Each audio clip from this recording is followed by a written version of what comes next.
Students आज हम अलंकार के विषय में पढ़ रहे हैं। अलंकार का अर्थ है गहना। अलंकार का अर्थ क्या है? गहना। जिस प्रकार स्त्रियां अपना सौंदर्य बढ़ाने के लिए आभूषणों का प्रयोग करती हैं, ठीक उसी प्रकार कवि अपनी कविता की शोभा बढ़ाने के लिए जिन शब्द एवं अर्थ रूपी आभूषणों का प्रयोग करता है, साहित्य में उन्हें अलंकार कहते हैं। अब ध्यान से सुनना। अलंकार का अर्थ है गहना। अलंकार का अर्थ है गहना। जिस प्रकार स्त्रियां अपना सौंदर्य बढ़ाने के लिए आभूषणों का प्रयोग करती हैं, ठीक उसी प्रकार कवि अपनी कविता की शोभा बढ़ाने के लिए जिन शब्द एवं अर्थ रूपी आभूषणों का प्रयोग करता है, साहित्य में उन्हें अलंकार कहते हैं। साहित्य में उन्हें अलंकार कहते हैं। अलंकार के दो भेद हैं, एक शब्दालंकार, दूसरा अर्थालंकार।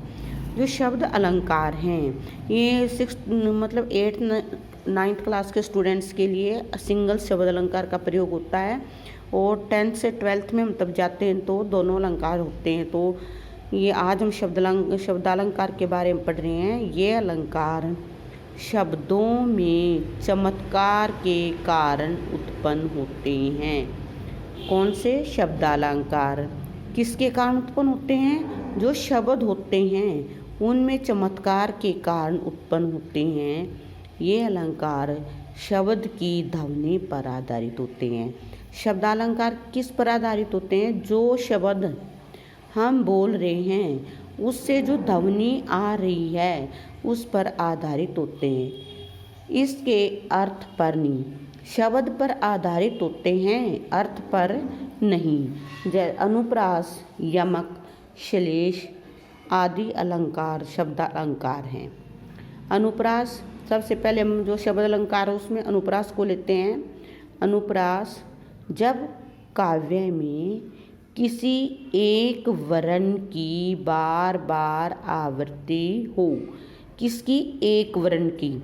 इट मीन्स जैसे हम यहाँ पर थोड़ा देखते हैं, रघुपति वर्ण सिंगल अक्षर जिसकी आवृत्ति बार बार होती है, एक सिंगल अक्षर जिसकी आवृत्ति बार बार होती है, तब वहाँ कौन सा अलंकार होता है? तब वहाँ अनुप्रास अलंकार होता है।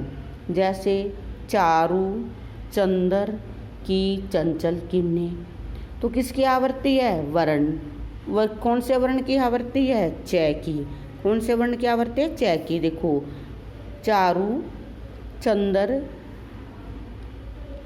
चंचल, तो बार बार किसकी, कौन से वर्ण की आवृत्ति आ रही है? च वर्ण की। जहाँ बार बार आवृत्ति किसी एक वर्ण की आए, आवृत्ति ध्वनि भी बोलते हैं, जहाँ बार बार आवृत्ति किसी एक वर्ण की आए वहाँ पर अनुप्रास अलंकार होता है। तरनी, तनुजा, तमाल, तुरुवर, बहुत छाये, यानी किस वर्ण, शब्द तो देखो पूरा होता है, ये पूरा शब्द बना है, हमने शब्द नहीं देखना, हमने सिर्फ वर्ण, यानी वर्ण जिसका बार बार ध्वनि आ रही है। जैसे तय यहाँ पर है, तनुजा का तय है, और हम जब तमाल का तय है, यानी हमने सिर्फ वर्ण को देखना है, पूरे शब्द को नहीं देखना। जहाँ पर वर्ण की आवृत्ति बार बार आती है, जैसे इसमें किसकी आवृत्ति है? तय की। तय वर्ण की बार बार आवृत्ति है। रघुपति, राघव, राजा, राम, तो कौन सा वर्ण बार बार आ रहा है? रै। रघु में रै है, राघव में भी रै है, और राजा में भी रै है, और राम में भी। जहाँ पर बार बार एक ही वर्ण अपनी ध्वनि उत्पन्न करता है वहाँ पर अनुप्रास अलंकार होता है। जैसे नेक्स्ट उदाहरण है, मधुर मधुर मुस्कान मनोहर, यहाँ पर कौन सा वर्ण बार बार आ रहा है? मैं। कौन सा रहा है? मैं। तो किसकी आवृत्ति है बार बार? यहाँ पर मैं की आवृत्ति है, तो कौन सा अलंकार है ये? अनुप्रास अलंकार। अनुप्रास अलंकार में सिर्फ एक ही ध्यान रखना है, बार बार एक वर्ण की आवृत्ति आती है, बार बार एक वर्ण की आवृत्ति आती है। ये जरूरी नहीं है कि शब्द की शुरुआत में ही वर्ण की आवृत्ति आए, सेंटर में भी आ सकती है, लास्ट में भी आ सकती है। लेकिन जहाँ पर ज़्यादा, जैसे बहुत जहाँ पर बार बार नए नए आ रहा है, बार बार ले ले तय तय ये आ रहा है, तो वहाँ पर अनुप्रास अलंकार होता है। तो आज हम बस अनुप्रास अलंकार ही करेंगे। लेकिन एक ध्यान और रखना है कि कई बार जब एग्ज़ाम होता है तो उदाहरण देकर ये पूछ लिया जाता है ये कौन सा अलंकार है। जैसे यही आ जाए रघुपति राघव राजा राम, हमें पता है इसमें एक ही वर्ण की आवृत्ति बार बार आ रही है, एक ही वर्ण की आवृत्ति आ रही, तो हम आंसर क्या लिख देंगे, अनुप्रास अलंकार। तो ये दोनों तरह अपने जो उदाहरण है क्वेश्चन बनाकर भी याद करनी चाहिए, क्योंकि कई बार एग्जाम के अंदर उदाहरण क्वेश्चन बनकर आ जाता है।